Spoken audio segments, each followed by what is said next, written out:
نحمدہ ونصلی علی رسولہ الکریم اما بعد فاعوذ باللہ من الشیطان الرجیم بسم اللہ الرحمن الرحیم قال اللہ تعالی فی القرآن المجید وَأَقِيمُوا الصَّلَاةَ وَآتُوا الزَّكَاةَ صدق اللہ مولانا العظیم ان اللہ وملائکتہ یصلون علی النبی یا ایہا الذین آمنوا صلوا علیہ وسلموا تسلیما۔ تمام احباب مل کر درود و سلام پیش کریں۔ الصلاۃ والسلام علیک یا سیدی یا رسول اللہ وعلی آلک واصحابک یا سیدی یا حبیب اللہ۔ الصلاۃ والسلام علیک یا سید المرسلین وعلی آلک واصحابک یا خاتم النبیین۔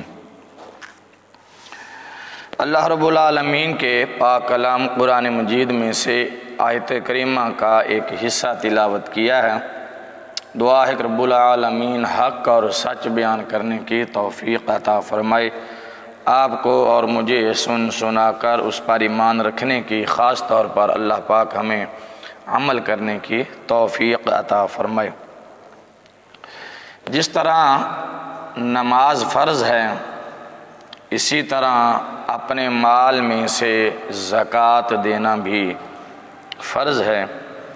خود سرکار دو عالم صلی اللہ تعالیٰ علیہ وآلہ وسلم نے جب اسلام کی بنیادیں بیان کی تو یوں ارشاد فرمایا، بنی الاسلام علی خمس شہادتی اللہ الہ الا اللہ وان محمدا عبدہ ورسولہ واقام الصلاۃ وایتاء الزکاۃ والحج وصوم رمضان۔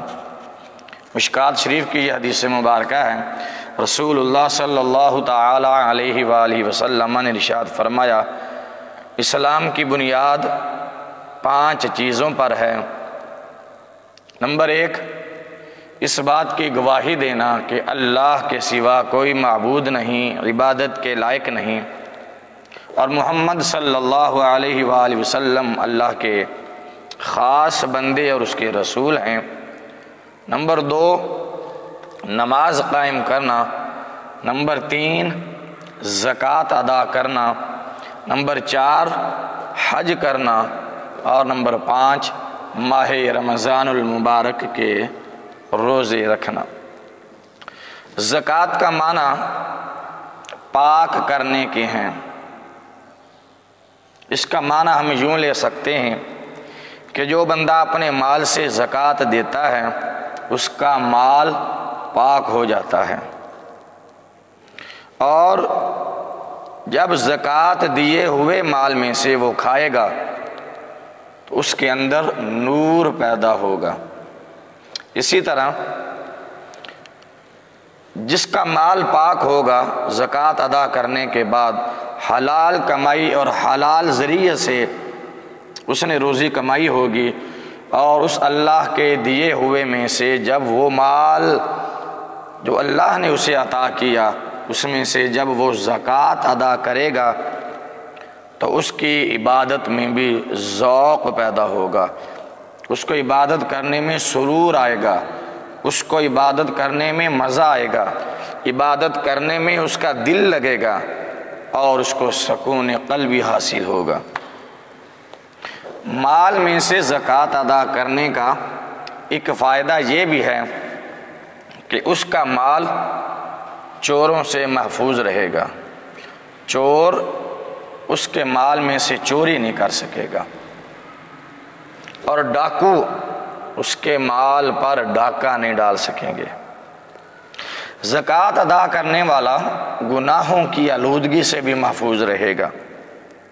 اسی لیے انبیاء کرام علیہم السلام پر زکوٰۃ فرض نہیں کی گئی، کیونکہ وہ تو معصوم ہوتے ہیں، بے خطا ہوتے ہیں، اور زکوٰۃ ادا کرنے والے کا مال گھٹتا نہیں ہے، کم نہیں ہوتا۔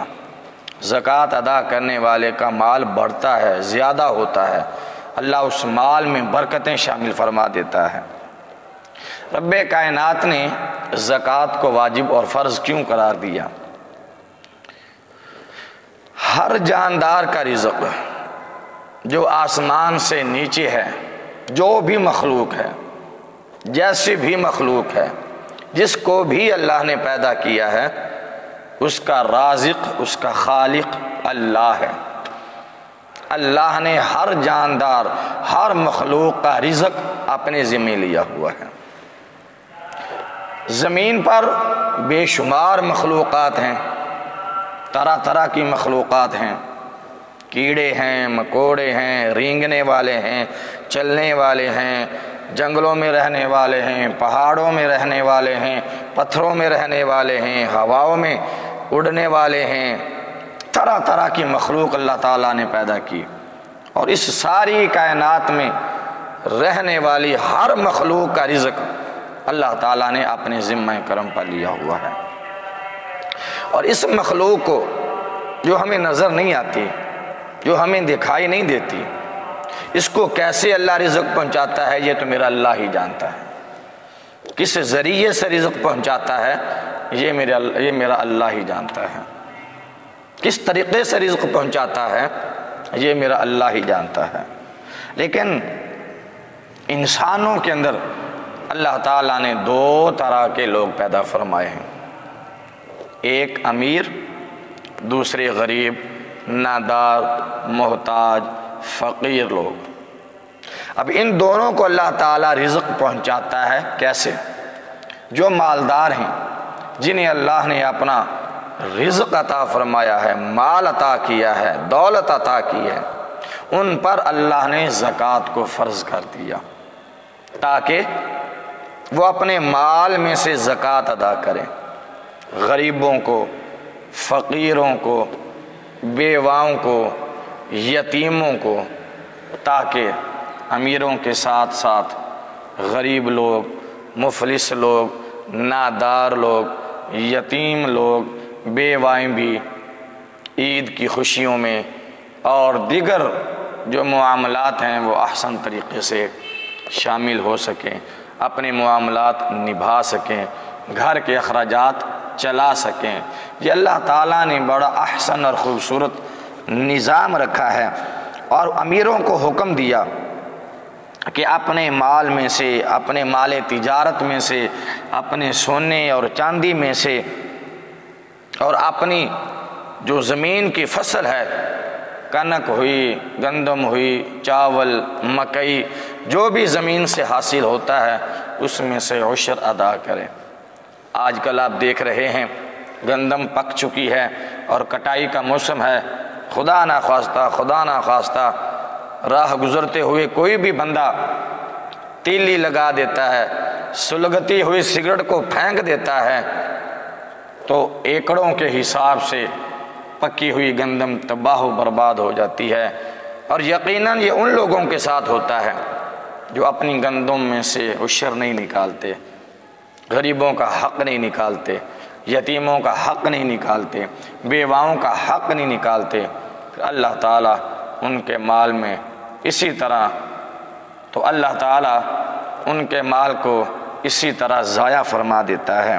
لیکن جو لوگ اپنے مال میں سے عشر نکالتے ہیں، زکوٰۃ ادا کرتے ہیں، غریبوں، یتیموں، بیواؤں، بے سہاروں اور مفلسوں پہ خرچ کرتے ہیں، پھر ان کا مال اللہ تعالیٰ محفوظ فرما دیتا ہے، ہر مصیبت سے، ہر بلا سے، ہر چوری سے، ہر ڈکیتی سے، ہر طرح سے ان کا مال محفوظ ہو جاتا ہے۔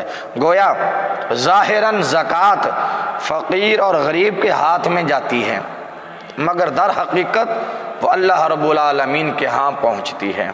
جو بھی آپ خیرات کرتے ہیں، زکوٰۃ ادا کرتے ہیں، رب العالمین فقیر اور غریب کو اپنے وعدے کے مطابق پورا جو لوگ غریب کو ادا کرتے ہیں، مفلسوں کو ادا کرتے ہیں، اللہ تعالیٰ اپنے وعدے کے مطابق ان کو اس سے بھی کئی گنا بڑھا کر عطا فرماتا ہے۔ زکوٰۃ ادا کرنے کے بے شمار فضائل ہیں، بے شمار فائدے ہیں۔ زکوٰۃ کے مال سے اپنی قوم کے نادار اور غریب اور رشتہ داروں کی امداد ہوتی ہے۔ وہ آسانی سے اپنا پیٹ پال سکتے ہیں۔ زکوٰۃ کے دینے والے کو زکوٰۃ کے علاوہ صلہ رحمی بھی ملتا ہے، اس کی قوم مانگنے کی رسوائی سے بچ جاتی ہے، مالدار کی عزت بھی محفوظ رہتی ہے۔ کوئی یہ نہیں کہہ سکتا فلاں امیر کے خاندان اور برادری اور قوم کے لوگ بھیک مانگتے ہیں، اس طرح مالدار کی عزت بھی محفوظ رہتی ہے۔